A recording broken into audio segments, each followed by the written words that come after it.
Hello YouTube. This is day 2 now of no Jeep. Obviously this is not it. Here's the plan.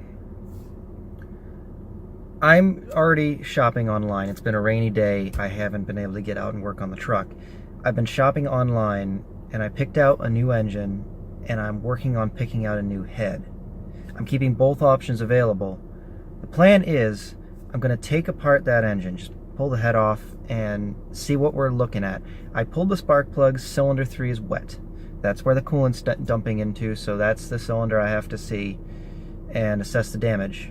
If it looks good, and hopefully it will, then I'm going to order a head and put that on the truck.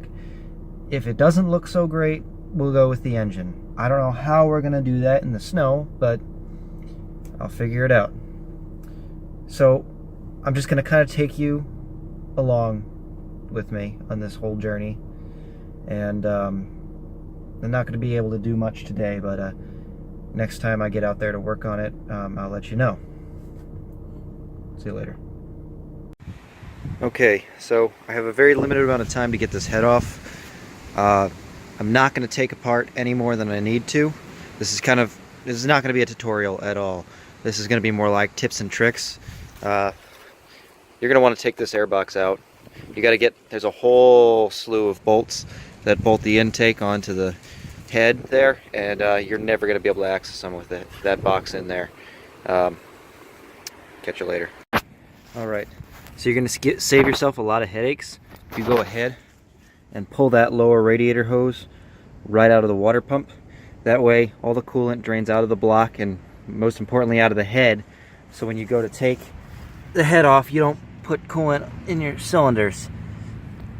I have always had terrible luck with keeping coolant in the bucket, so this time what I did was I had this plastic from painting laying around, and I went ahead and just covered it in kitty litter around that area.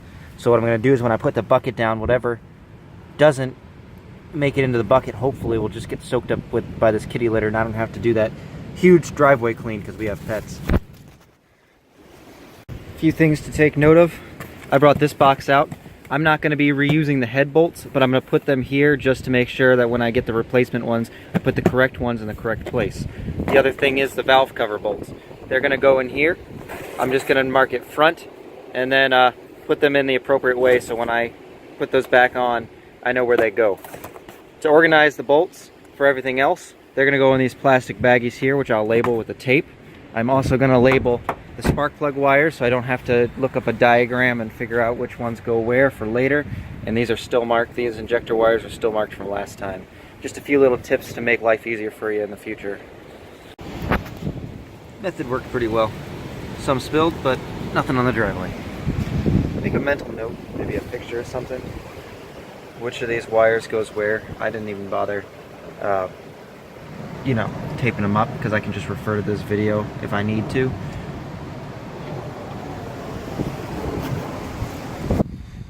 Alright, so when you're taking the intake off, which is obviously gone now, just be really careful not to mess up these wires. You know, this is a big enough job without having to replace all that.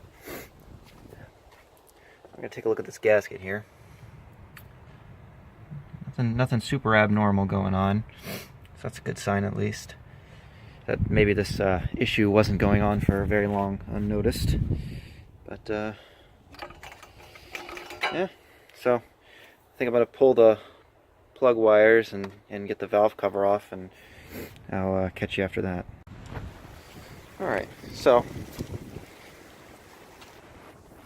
there's a little bit of milkiness up there, but I really think that that's from the last time when the head was actually cracked and coolant was getting up in here. I think that's just residuals that I couldn't clean and have kind of started to work their way out from last time, because that really wasn't all that long ago.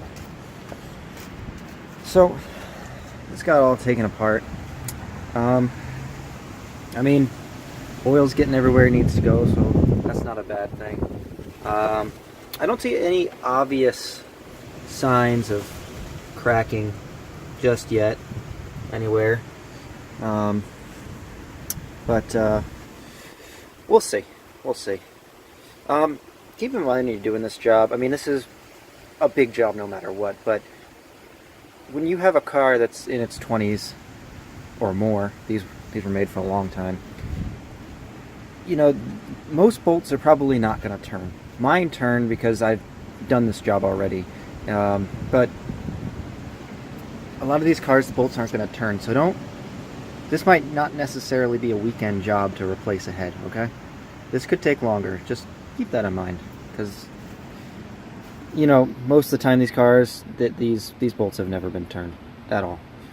When it comes to the rocker arms and push rods here, you're going to want to try to keep these in order. It's at least keep the push rods in order.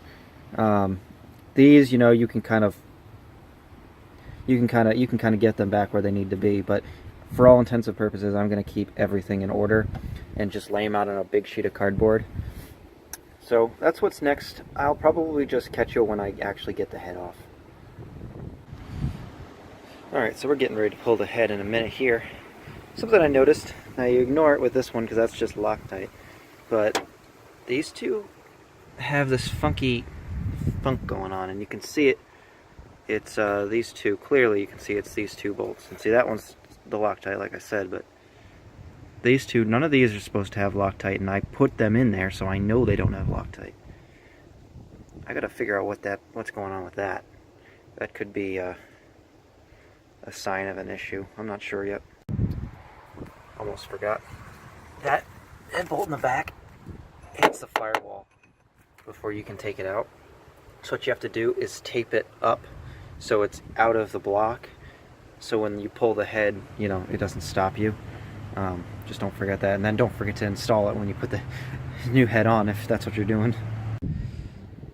So if you're not thinking like me and wondering why you're trying to pull this head off and you're pulling and pulling and pulling and it's not budging, don't forget on the AC compressor bracket there are, I believe, two bolts right there that need to come off. I'm pulling on this thing. I wasn't even thinking. Anyway, I'll see you when I get this thing off. Alright, head's off. You know, these look really good until you get to cylinder 3. And it looks like that. Yeah.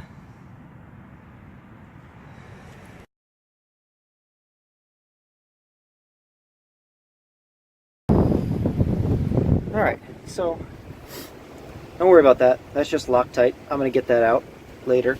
But just looking at all the little, you know, all the ports here, the little holes where the coolant flows. I mean, they don't look perfect, but they're certainly not clogged. Although, like, yeah, those back two aren't clogged either. So we definitely don't have a clog of any kind. You could see it on the head as well. So it's just looking like maybe that head, they did a crappy job on that head. And I'm looking at this cylinder, and I'm going to clean it up and take good pictures and get a second opinion, because a lot of what you're seeing is just from coolant. But I don't see any damage, and everything appears like it was running as it should have until this incident. So let me clean this up and I'll see what I have to say. Look at this shit. It's already the sun is getting close to the horizon. What is that? Anyway, hello. I am going to show you just how I organized everything real fast, in case you were wondering. So that's how I put my rocker arms. Push rods are the real important ones. There's the bolts for the valve cover, head bolts, etc. That's kind of how it's going to stay. Other than that, I just got to clean up all this stuff. Yeah, I think we are in luck. Take it easy, guys. One thing I forgot to mention is these little clamps that sit on the rocker arms, hold them down. Those are prone to bending, and I'd say rocker arms are good for two uses. After you've taken them off twice, replace them. This is the second time I've taken them off, and I'm pretty sure they've been off more than that in the past.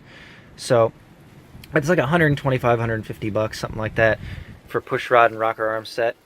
I'm probably just going to buy that along with the head bolts and whatever other miscellaneous stuff, you know, O-rings and everything. Anyway, cleanup time. See See you later. Alright, seriously though, about that sun. It's not even 3 o'clock. Seems legit. Okay, everybody. So, this is just a few moments after walking in from doing everything I've been doing out there. It is freezing. Absolutely freezing. It might have looked like a nice day, but it's blowing wind and very cold. And that's not going to change. Winter is approaching rapidly here in New England. That being said, everything looks good with the truck. It looks very promising. I'm going to run a few things by some other people, like those head bolts and the way cylinder 3 looks, just to make sure that I'm not missing anything and I'm not going to waste my money and time putting more work into this engine as of now. And other than that, I think I'm going to make this a 2-part series. I'm going to do, everything up until now as part 1, and then I'll do putting it all back together as part 2, and maybe throw in some other updates now and again. So I hope you guys enjoyed. I hope it helped you get a better idea of what this job is like. Obviously I couldn't make it a tutorial because I just didn't have the time, but I threw some good tips and tricks in there. At least I think I did. So, take it easy. I'll see y'all later.